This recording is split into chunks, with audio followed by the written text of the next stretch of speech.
साध संगत जी, प्यार से कहना धन निरंकार जी। बोलिए सतगुरु माता सुदीक्षा सविंदर हरिदेव जी महाराज की जय।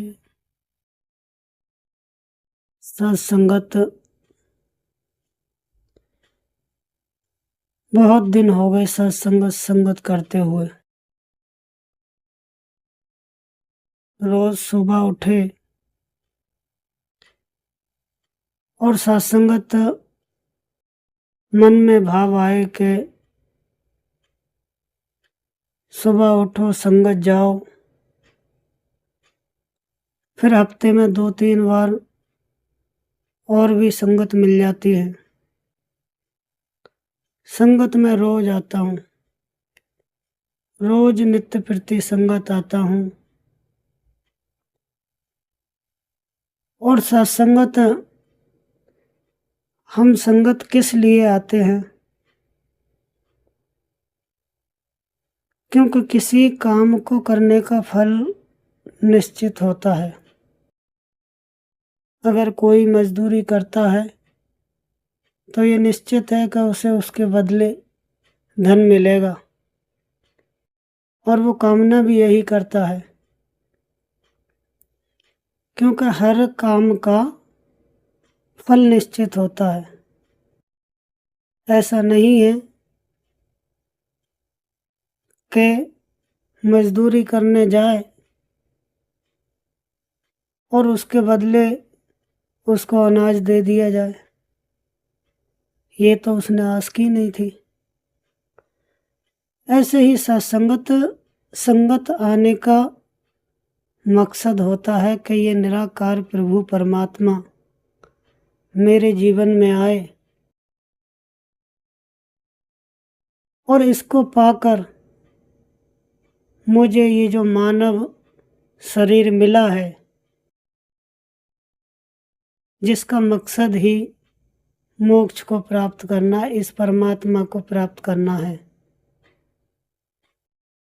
लेकिन सत्संगत हम कहीं ना कहीं भटक जाते हैं। भक्ति करने का हमारा मकसद ही कुछ और होता है। ये संसार के धन, वैभव, मान सम्मान, यश, कीर्ति, ये मिलना सत्संगत गुरु कृपा नहीं है। ये सत्संगत मेरे पूर्व अच्छे कर्मों का, पुण्य कर्मों का फल है, जो सत्संगत समय समय पर मेरे जीवन में आता रहता है। लेकिन अक्सर सत्संगत में इसी को गुरु की कृपा समझ लेता हूँ। अगर सत्संगत में थोड़ा धैर्य से आकलन करूं, क्या यह संसार में उन लोगों को नहीं मिलता जो भगवान की भक्ति नहीं कर रहे? और क्या ऐसे लोग नहीं हैं जो रात दिन भगवान की भक्ति करते हैं और उनके जीवन में दुख ही दुख है?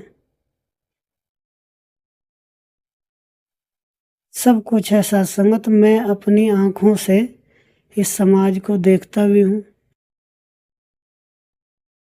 और मेरी नज़रों के सामने सब कुछ होता है। ऐसे इंसान भी बहुत देखे जो सत्संगत रात दिन पाप कर्म करते हैं। इंसानियत नाम की चीज नहीं उनके जहन में। जो मिला सो खा लिया, जो सामने आया भोग लिया। संसार के विषयों में रात दिन उलझे हुए,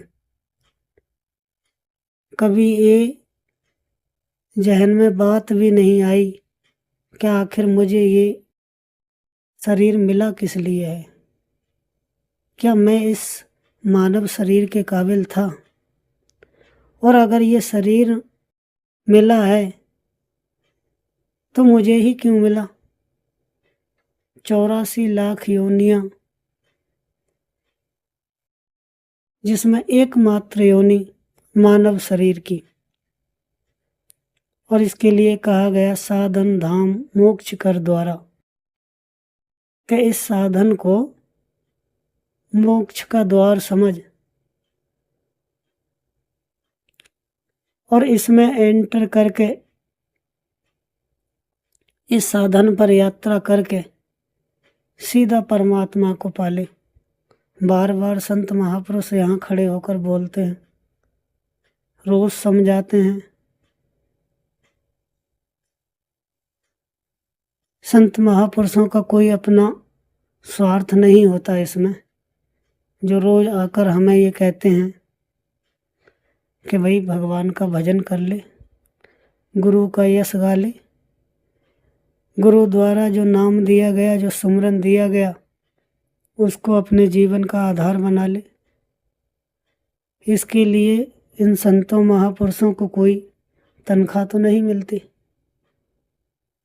कोई स्वार्थ इनका नहीं है।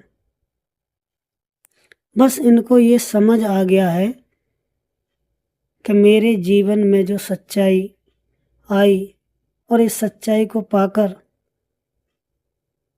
मेरे मन का चिंतन संसार से हटकर निरंकार में लग गया। बस यही कृपा है। गुरु कृपा का फल ही होता है मन का चिंतन संसार से हटकर निरंकार में लग जाना। बुल्ले शाह ने कहा, बोले यार रबदा की पाउना, इधरों पुटना ते उधरों लाउना। कहने का भाव ये कि भगवान को पाना बहुत मुश्किल काम नहीं है। मुश्किल है मेरे संसार का, मेरे मन से संसार का राग छुटना। क्योंकि सत्संगत मैं संसार को उसी नज़र से देख रहा हूँ जैसे पहले देखता था, भोक्ता भाव से, कर्ता भाव से। जैसे मुझे अंधेरे में रस्सी दिखाई दी और भ्रमवश अज्ञान के अंधकार के कारण मैं ये समझता रहा कि ये सांप है, और बहुत समय ऐसे ही बीत गया, मुझे वो सांप ही दिखाई देता रहा। क्यों? क्योंकि सत्संग अज्ञान मेरे अंदर भरा हुआ था, अज्ञान का अंधेरा था। और जैसे ही उजाला हुआ तो पता चला कि ये तो रस्सी थी, सांप तो था ही नहीं। लेकिन सत्संगत पता कब चला? जब उजाला हुआ। लेकिन उजाला होने के बाद भी सत्संगत, क्योंकि मेरी वृत्ति ऐसी बन गई, इतने लंबे समय से मैंने उस रस्सी को सांप के रूप में देखा, अब उजाला होने पर भी मेरे मन से वो भ्रम नहीं जा रहा। मुझे आज भी ऐसा ही लगता है कि वो रस्सी नहीं सांप है, जबकि उजाला हो गया और साफ दिखाई दे रहा है कि वो रस्सी है। कहने का भाव, सत्संगत पता नहीं कितने करोड़ों जन्म मैंने लिए, हर जन्म में इस संसार के विषयों को मैंने भोगा, यही मेरे जीवन का आधार बने रहे। इतनी बार मरा, इतनी बार जन्मा, अनेक अनेक योनियों में जन्म लिया और हर योनि में इस संसार के भोगों को भोगा, खाना पीना सोना, बस यही मेरे जीवन का आधार। अब सत्संग तो उजाला मिला, लेकिन फिर भी वो वृत्ति मेरे अंदर से नहीं जा रही। अभी भी मुझे नजर आता है, उजाले में भी नजर आता है कि वो सांप ही है, रस्सी नहीं। तो सत्संगत आखिर ऐसा होता क्यों है? संत महापुरुष कहते हैं कि तुम्हारे जैसे आचरण हैं, जैसी आदत बनी हुई है, अगर उस आदत को तुम छोड़ नहीं सकते तो कोई बात नहीं, कोई दिक्कत नहीं है। अगर छोड़ नहीं सकते तो पकड़ लो। तो पकड़ना क्या है?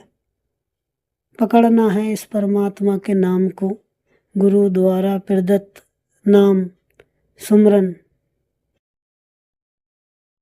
और अगर ये पकड़ लिया तो बाकी जो अंदर समेटे बैठे हो उसे छोड़ने की जरूरत नहीं पड़ेगी। सत्संग किसी भी काम को करने की एक प्रक्रिया होती है। अगर उस प्रक्रिया से करूं तो सत्संग तो बड़ी आसानी से वो मसला हल हो जाता है।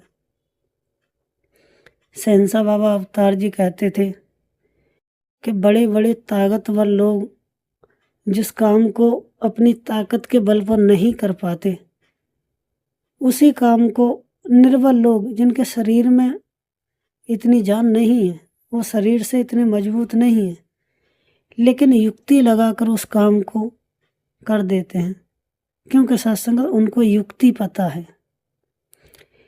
इसीलिए कहा गया कि अगर आप कुछ छोड़ नहीं सकते तो पकड़ तो सकते हो। पकड़ने में तो कोई पैसा नहीं लगता, न पकड़ने में बहुत ज़्यादा बल की ज़रूरत है। तो पकड़ना क्या है? सत्संगत गुरु द्वारा जो नाम दिया गया, जो सुमरन दिया गया, उसको पकड़ना है। अब उससे होगा क्या? जैसे किसी बर्तन में गंदा पानी भरा हो और सत्संगत उसमें साफ पानी भरना हो, तो सत्संगत जरूरी नहीं है कि उस बर्तन का गंदा पानी आपको गिराना पड़ेगा। अगर आप नहीं गिराना चाहते, आपके मन में ऐसा नहीं है कि आप नहीं गिराना चाहते, या आपकी इच्छा है कि मैं नहीं गिराना चाहता, तो सत्संगत उसमें डालना शुरू कर दो। उसमें साफ पानी धीरे धीरे धीरे धीरे डालना शुरू कर दो। तो एक समय आएगा कि सत्संगत वो गंदा पानी सारा ओवरफ्लो होकर निकल जाएगा और सत्संगत वो साफ पानी से भर जाएगा। और जब साफ पानी से भर जाएगा तो फिर सत्संगत उसमें चेहरा एकदम साफ दिखाई देगा। कहने का भाव क्या है सत्संगत?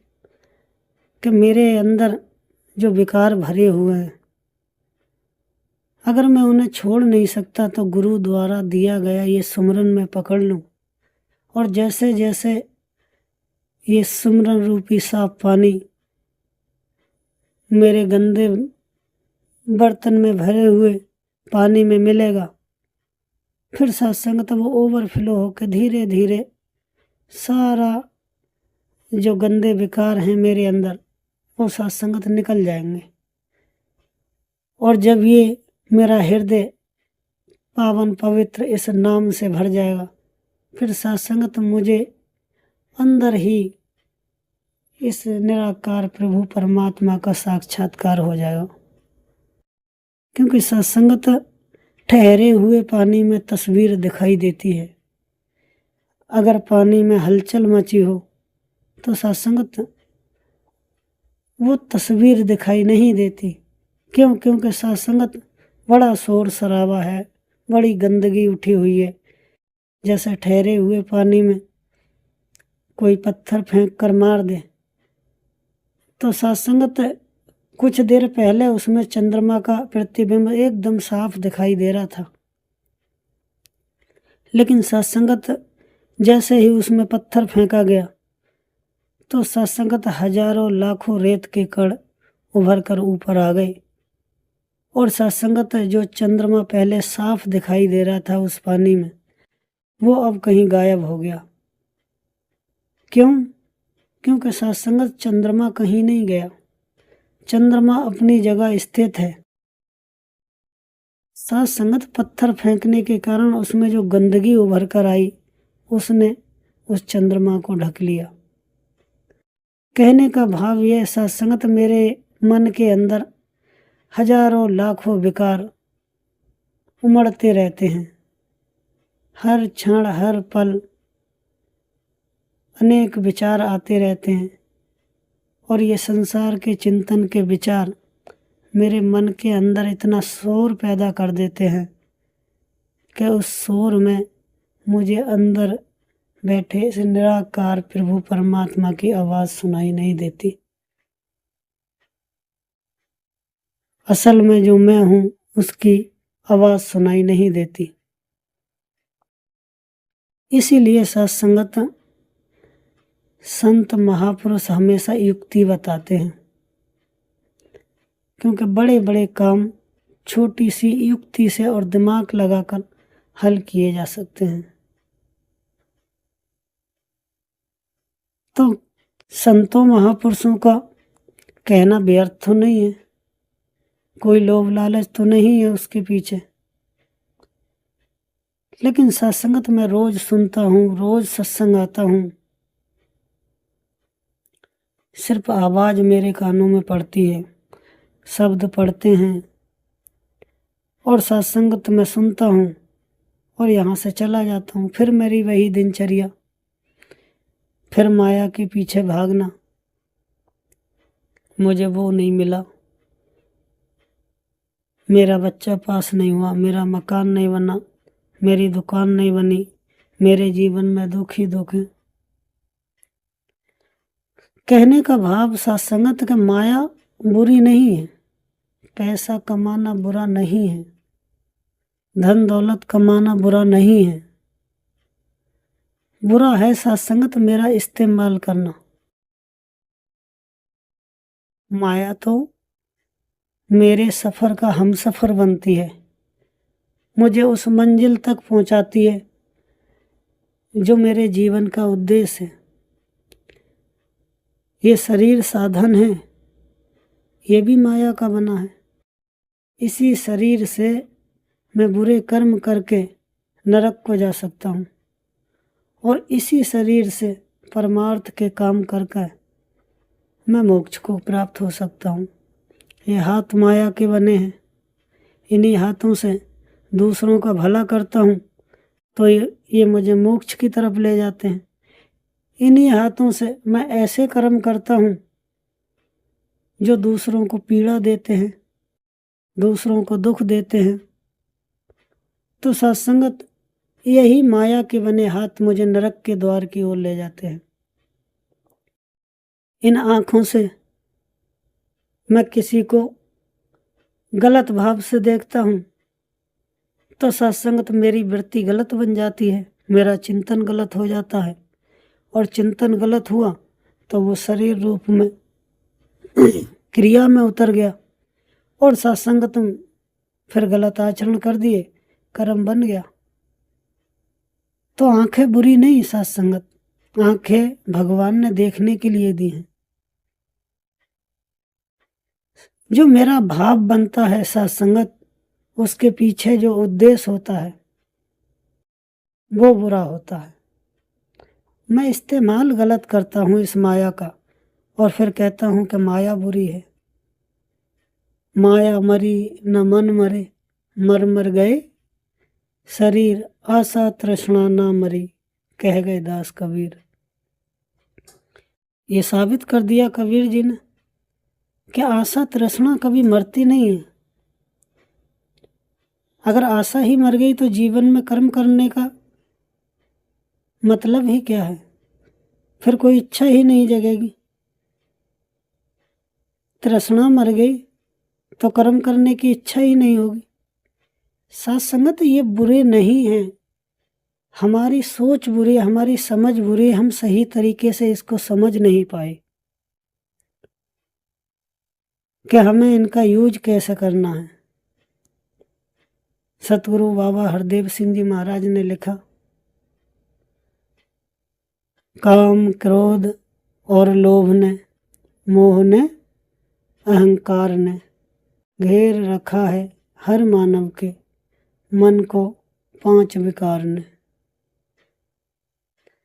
कि सत्संग सबको घेर रखा है, लेकिन घेरने का मतलब सत्संगत ये नहीं कि मेरे जीवन के लिए बुरे नहीं है।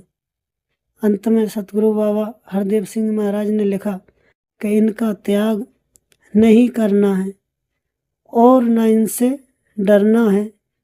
कहे हरदेव के गुरमत से ही बस में इनको करना है। अगर ये इतने बुरे होते साथ संगत तो गुरु पहले ही बोल देता कि इनको त्याग दो, लेकिन गुरु ने मना नहीं किया। गुरु ने कहा इनका त्याग नहीं करना है, गुरुमत से इनको बस में करना है। और गुरुमत क्या कहता है? जिस रंग राखे गुरु भक्त को उस रंग रंगता जाता है। सबर सुकर संतोष के गहने पहन के शोभा पाता है। याद इसी को भक्त है करता, भक्त का रखता ध्यान है ये। बाल न बांका होने देता, पत रखता भगवान है ये। फिर लास्ट की 2 लाइनों में भक्त के लिए कहा, ओट इसी की भक्त है लेता। किसकी? प्रभु की। ओट प्रभु की भक्त है लेता, हर रंग में हर हाल में। कहे हर देव भक्त नहीं फंसता कभी भी माया जाल में। के साथ संगत वो संसार में रहता है, हर कर्म करता है, अपने परिवार का पालन पोषण करता है, अपनी जिम्मेदारियां निभाता है और सारे कर्म ईमानदारी से करते हुए वो सत्संगत परमात्मा को अर्पण करता है। फिर सत्संगत उसका कोई अपना कर्म नहीं रहता, वो ईश्वर को अर्पण करके हर कर्म करता है, ईमानदारी से करता है। और किस समय क्या सही है सारा चेतन होकर हर चीज को समझकर करता है। तो संसार में गृहस्थी कोई बंधन नहीं है, संसार के कर्म करना कोई बंधन नहीं है, इस माया का उपयोग करना कोई बंधन नहीं है। भक्ति के मार्ग में कोई बंधन नहीं है। बंधन है मेरी सोच, मेरी अज्ञानता। मैं अक्सर चीज़ों को उल्टा समझ लेता हूँ और जब किसी चीज़ का उल्टा यूज होता है, मिस यूज होता है, फिर सत्संगत वो हानिकारक होती है। खाना भी लिमिट से अगर ज़्यादा खा लिया जाए तो वो शरीर के लिए लाभदायक नहीं होगा सत्संगत, वो शरीर के लिए हानिकारक ही होगा। इसलिए माया का उपयोग करना, माया को बरतना गुरु सिखाता है सत्संगत कैसे इसका यूज करना है और कैसे सत्संगत इसको अपने जीवन में अपनाना है। जीवन की हर आवश्यकता को इससे पूरा करना है। लेकिन सत्संगत कभी इसमें फंसना नहीं है। फंसने का नाम ही मोह है।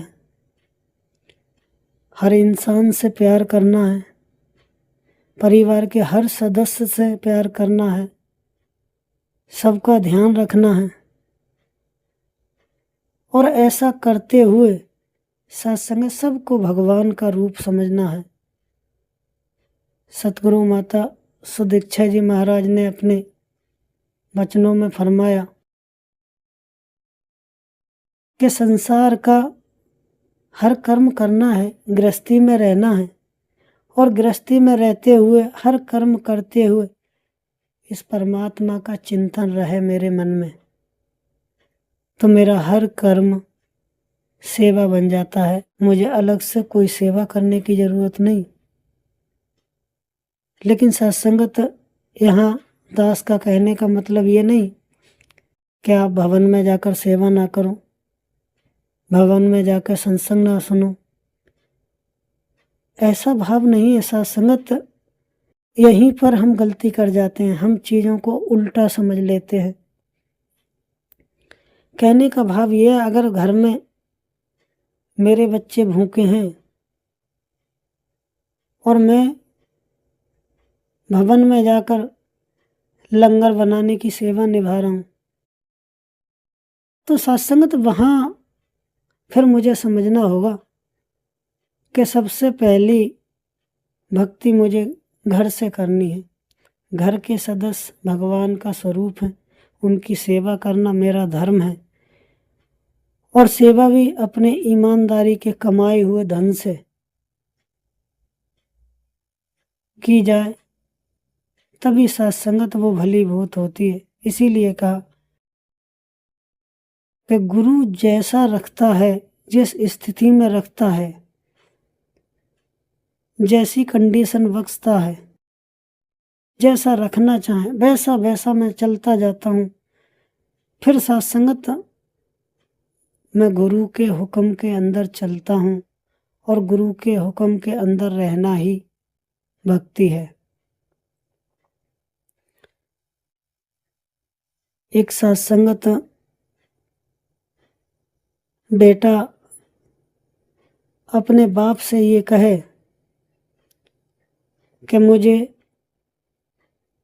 वो चीज़ चाहिए जो मेरे मन ने उकसाया है कि मुझे फला चीज़ चाहिए, वो सत्संगत एक बार पूरी कर देता है। पिता है, पिता का फर्ज है। लेकिन सत्संगत हर मांग मेरी पूरी पिताजी करेंगे, यह सत्संगत मेरी समझ से बाहर है। और जब ऐसा मुझे लगता है कि मेरी हर मांग पूरी होना जरूरी नहीं है, ऐसे भाव मेरे मन में आते हैं, फिर सत्संगत मुझे समझ आता है कि मैं गुरु की आज्ञा में चल रहा हूँ। भले ही सत्संगत मांगने से, बार बार मांगने से वो कामना पूरी हो जाएगी, लेकिन वो मेरे जीवन के लिए सही नहीं है। क्योंकि सत्संगत वो मुझे गुरु की मर्जी से नहीं, मेरी अपनी इच्छा से मांगी गई है। और सत्संगत जब एक पुत्र अपने पिता की हर कही बात को मान लेता है, तो फिर सत्संगत उसे अपने लिए मांगने की कुछ जरूरत नहीं होती। जब पिता देखता है कि मेरा पुत्र मेरी आज्ञा में चल रहा है, तो सत्संगत वो हर पल उसके बारे में सोचता है, इसका कल्याण कैसे हो, इसके जीवन में कमी क्या है, इसे किस चीज की जरूरत है, इसे किस चीज से खुशी मिलेगी, और इसका कल्याण कैसे होगा। वो सत्संग सारी व्यवस्था अपने आप करता है। बस पुत्र को चाहिए कि जैसा पिता कह रहा है वैसे ही उसकी आज्ञा में चले। तो सत्संगत पिता अपने आप हमेशा प्रसन्न रहता है कि मेरा बच्चा है, आज्ञाकारी है, मेरी आज्ञा में चल रहा है। फिर सत्संगत वो सारी सुख सुविधा उसके पीछे लगा देता है। कहने का भाव ये है कि सत्संगत सबसे पहली गलती हम भक्ति में पैर रखते ही कर देते हैं। भक्ति का फल होता है मेरे जीवन में परमात्मा आए, इस संसार से मेरा मन हटकर, इन भोगों से मेरा मन हटकर परमात्मा की तरफ लगे। लेकिन सत्संगत जिन भोगों को भोग के मैं पीछे से आ रहा हूँ, और जिन भोगों के वशीभूत होकर मेरी जिंदगी खराब हो गई है, अभी भी चैन नहीं है, उन्हीं विषयों को आकर सत्संगत में गुरु के आगे रखता हूँ और फिर कामना करता हूँ कि मेरे जीवन में धन आए, मेरा मकान बन जाए, मेरी दुकान बन जाए, मेरा बेटा पढ़ जाए, मेरे बच्चे की शादी हो जाए। सत्संगत ये चीज़ें तो सब होनी है, गुरु से नहीं मांगोगे तब भी होनी है। लेकिन अगर कहीं आते ही बड़े अनन्य भाव से इस परमात्मा को मांग लिया होता, इस निराकार प्रभु परमात्मा को मांग लिया होता कि सच्चे बादशाह मेरे जीवन में तू आए, सबसे पहले प्रायोरिटी तेरी है। और सत्संगत जब इसको मांग लिया होता तो दुनिया की हर छोटी बड़ी चीज सत्संगत इसकी रची हुई है।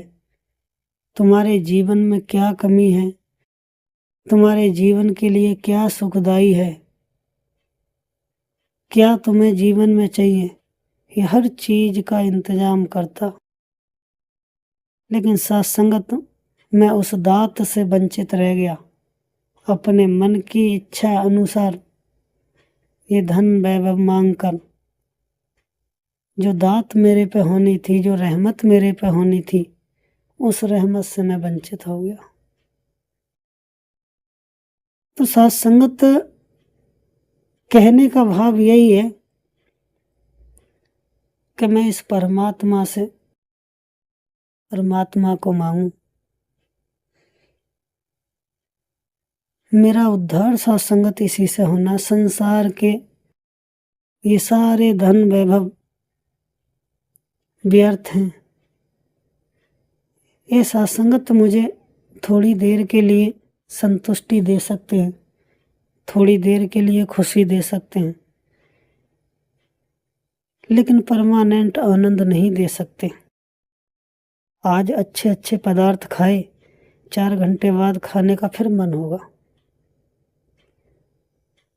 आज मैंने अच्छे अच्छे भोगों को भोग लिया, कल को फिर भोगने की इच्छा होगी। और इन्हीं बार बार भोगे हुए भोगों को भोगने की इच्छा तृष्णा कहलाती है। और ये तृष्णा ना कभी मरी है, ना कभी खत्म हुई है, और ना इनसे कभी मेरी इच्छा भरेगी। और जिसे पाकर, जिसके स्वाद को चखकर किसी स्वाद को चखने की जरूरत नहीं पड़ती, वो ये एक रस परमात्मा है और मैं इसी का अंश हूं। फिर सत्संगत में भूल जाता हूं कि ये मेरे जीवन में है।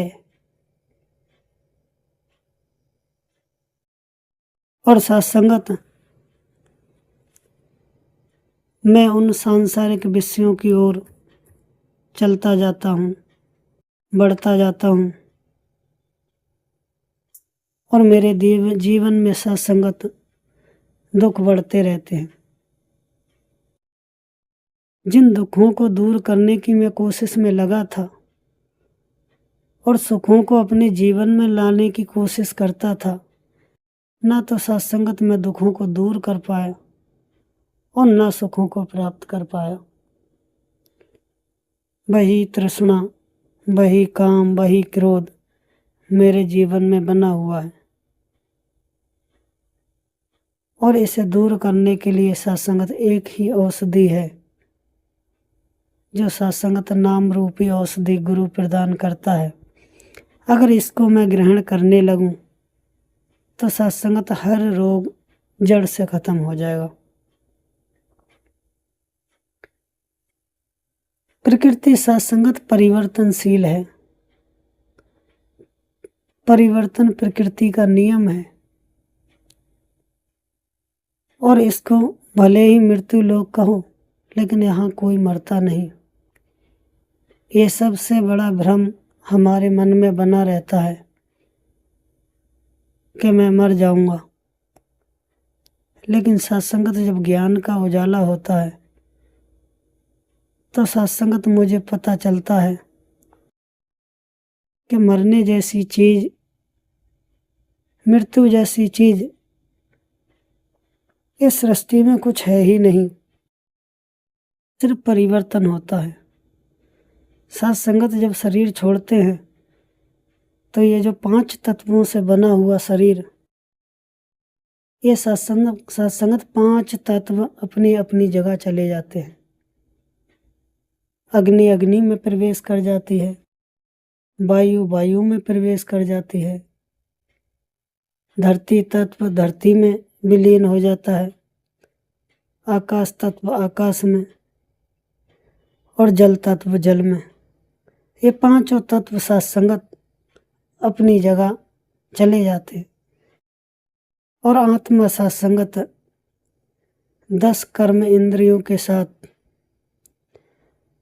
उनके द्वारा किए गए अच्छे और बुरे कर्मों का लेखा जोखा लेकर आगे बढ़ जाती है और वो सत्संगत दूसरा शरीर धारण कर लेती है।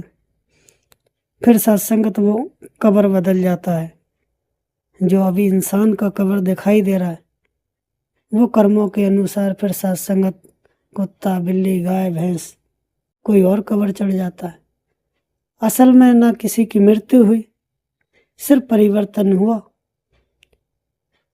मृत्यु के द्वार पे आकर 5 तत्व अपनी जगह चले गए और जन्म के द्वार पे आकर वही 5 तत्व फिर से इकट्ठे हो गए। बस ऊपर का कब्र बदल गया। फिर सत्संग तो रोज मैं सुनता हूँ कि मैं शरीर नहीं हूँ, मैं आत्मा हूँ, लेकिन सत्संगत कभी आत्म भाव में नहीं आया। मैं इस शरीर को ही अपना मानता हूँ कि मैं मर जाऊंगा, शरीर में कोई दुख हुआ तो मैं चला जाऊंगा। फिर कहते हैं कि वो शरीर छोड़ गया। इसका मतलब वो शरीर नहीं था जो छोड़ के चला गया। जो छोड़ के गया वो तो कुछ और ही था, उसी को तो मुझे जानना था। मुझे अपने असली स्वरूप को पहचानना था, लेकिन अज्ञान के कारण अंतिम सांस तक मेरी वृत्ति इस शरीर में ही बनी रहती है। मैं शरीर हूँ, ये संसार के विषय मेरे हैं, मेरा बेटा, मेरा पति, मेरा पिता, मेरा भाई, जन्मों जन्मों की ये ग्रंथि गांठें बनकर एक के ऊपर एक के ऊपर एक चढ़ती गई। और सत्संगत हर एक जन्म में इन्हीं भोगों को मैं भोगता रहा। अब सत्संगत गुरु की कृपा हुई, इस जन्म में मुझे संतों महापुरुषों का संग मिला, सत्संग मिला। तो गुरसिक को चाहिए कि सत्संग से गुरु प्रसाद के रूप में जो ज्ञान विवेक रूपी तलवार उसे मिली है, जितना जल्दी हो सके अहम की गुत्थियों को, अहम की ग्रंथियों को, इन गांठों को काट दे। क्योंकि सत्संगत इतना समय नहीं है। सबसे बड़ा भ्रम तो यही है कि मैं अभी और 50 साल जीऊँगा, लेकिन सत्संगत सच तो ये है कि अगले पल का पता नहीं कब सांस रुक जाए। तो सत्संगत गुरसिक को चाहिए कि ज्ञान रूपी जो तलवार गुरु से मिली है, इस शस्त्र से मोह रूपी सारे बंधनों को काट दे और अपने आप को जीते जी मुक्त कर ले। क्योंकि सत्संगत जो मेरा स्वरूप है, जो मैं हूँ, वो तो हमेशा से मुक्त था, है और रहेगा। लेकिन सत्संगत किसी चीज को पकड़े हुए हैं, तभी तक बंधन में है। और जब उस चीज को छोड़ दिया तो छोड़ते ही मुक्त हो गए। और वो छोड़ना क्या है, गुरु ने बता दिया। ये नो चीजें दृष्टमान है, इसनु कहते माया है। 10वां ब्रह्मा इनसे न्यारा, इसके बीच समाया है। फिर कहा ये हो सब कुछ मिट जाना है, कुछ भी नहीं हो रहना यार। फिर कह दिया यही सब कुछ है, इसको ही कहते निरंकार। अब समझने वाले सिर्फ निराकार में फंसे रहते हैं। ये परमात्मा निराकार ही है, लेकिन जिसके घट में असल में ज्ञान प्रकट हो गया, फिर वो आखिरी लाइन को समझ जाता है, यही सब कुछ है, इसको ही कहते निरंकार। वो 9 तत्व अलग अलग करके इसलिए बताए क्योंकि सत्संगत वो खत्म होने वाले हैं, इसलिए उसको माया कहा गया। वो सदा नहीं रहने वाले। लेकिन सत्संगत असल में तो वो वही परमात्मा से प्रकट हुए हैं। वो भी परमात्मा है, हर कण परमात्मा है, एक के अलावा कुछ है ही नहीं। एक ही है जो अनेक रूपों में प्रकट होकर खेल रहा है। जैसे ये खाली जगह, यहाँ सब में पानी है लेकिन दिखाई नहीं दे रहा। आजकल ऐसे यंत्र चल गए कि थोड़ी देर खोल कर रख दिए जाए तो इस खाली में भी 3-4 लीटर पानी इकट्ठा हो जाएगा, वो लिक्विड फॉर्म में आ जाएगा। अब देखने में वो पानी लग रहा है, उसी पानी को ठंडे स्थान पर रख दिया जाए तो वो जमकर बर्फ का रूप ले लेगा। अब सत्संगत जहाँ कुछ नहीं दिख रहा वो भी पानी है, जो लिक्विड रूप में है वो भी पानी है, और जो ठोस रूप में जम गया वो भी पानी है। तीनों में पानी के अलावा कुछ भी नहीं है। लेकिन अज्ञान के कारण जिसने कभी इस राज को नहीं समझा, उसे जहाँ कुछ नहीं है वहाँ कुछ नहीं दिखाई देता है। जो लिक्विड रूप में है उसको कुछ अलग समझता है, जो ठोस रूप में परिवर्तित हो गया उसको कुछ अलग समझता है। लेकिन सत्संगत तीनों फॉर्म में पानी के अलावा रत्ती भर कुछ भी नहीं है। और इसी को सत्संगत सहनसा बाबा अवतार जी ने लिखा, इसी एक से बने अनेका, इसी एक सब आंदे हैं, इसी एक को जानन वाले एक को बीच समानते हैं। और श्रीमद् भागवत गीता भी इसी की ओर संकेत करती है, एक को हम बहु श्यामा, एक से अनेक होने की इच्छा। कुछ नहीं था, यही निराकार परम ब्रह्म था। जब इच्छा जगी तो अनंत रूपों में प्रकट हो गया।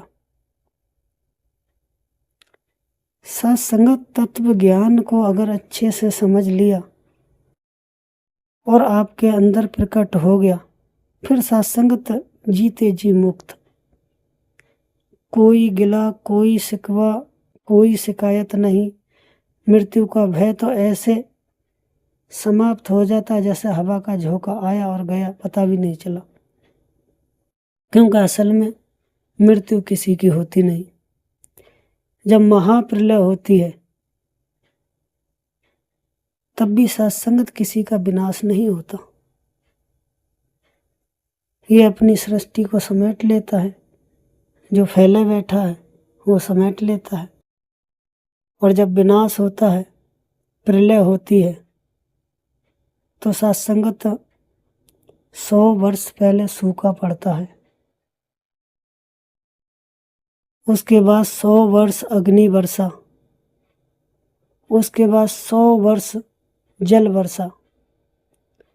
सब कुछ ठहर जाता है, कुछ नहीं रहता, सब जलमग्न हो जाता है। फिर सत्संगत जल तत्व अग्नि में विलय हो जाता है, अग्नि तत्व वायु में विलय हो जाता है, वायु तत्व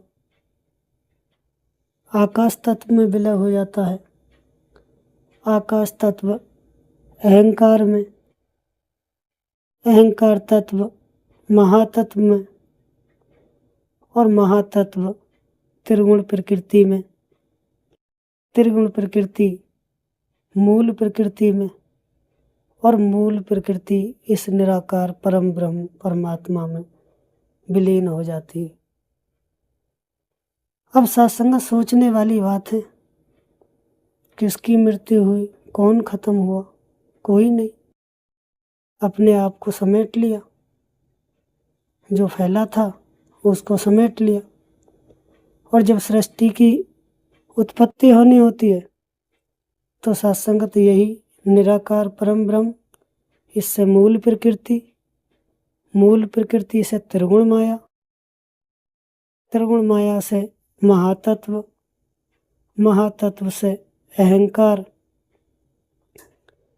अहंकार से पंच महाभूत, पंच महाभूतों में सबसे पहले आकाश तत्व, आकाश तत्व से वायु तत्व, वायु तत्व से अग्नि तत्व, अग्नि से जल और जल से पृथ्वी की उत्पत्ति और पृथ्वी से फिर सारी सृष्टि। तो उसी ने अपने आप को समेट लिया और उसी ने अपने आप को फैला दिया। समेटने को विनाश कहते हैं, फैलने को सृष्टि कहते हैं, और फैलकर जितने दिन खेलते हैं उसको जीवन कहते हैं। किसका अंत हुआ, किसका आरंभ हुआ, ना कोई था, ना है, ना रहेगा।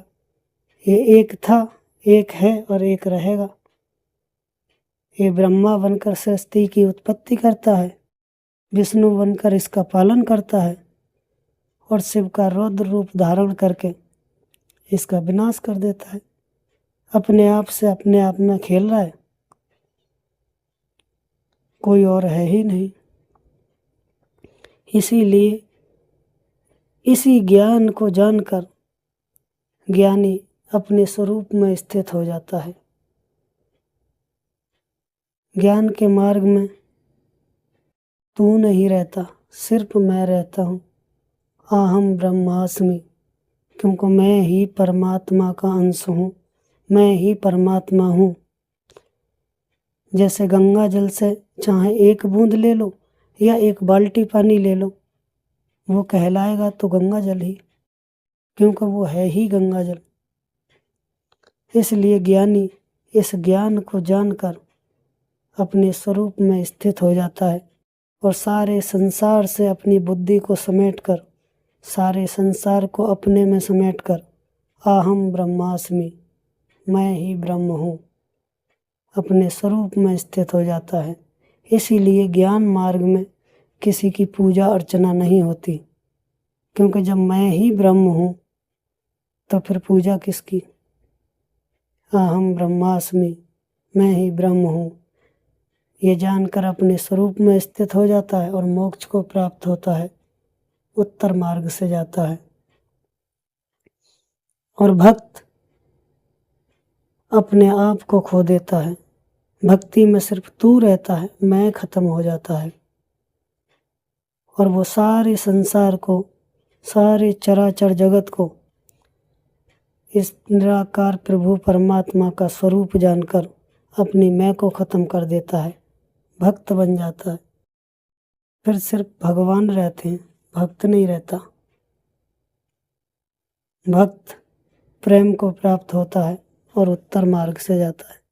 दोनों का जन्म मरण का चक्कर छूट जाता है और दोनों ही अलग अलग दरवाजे से एक ही घर में प्रवेश करते हैं। सर्वम खलविदम ब्रह्म, ब्रह्मा नहीं, माया नहीं, नहीं जीव नहीं काल, अपनी भी सुध ना रही, एक रहो नंदलाल।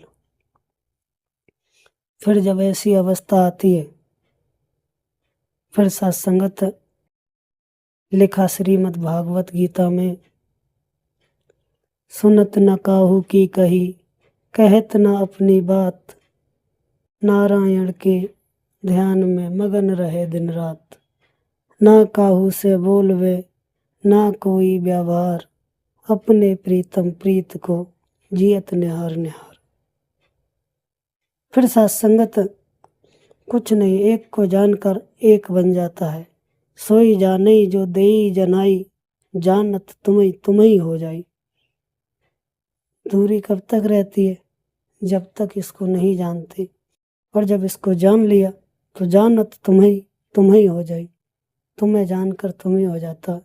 फिर एक ही रहता है, एक के अलावा कुछ नहीं, ना हम ना तुम, ऑफिस गुम, एक ही है, सर्वम खलविदम ब्रह्म।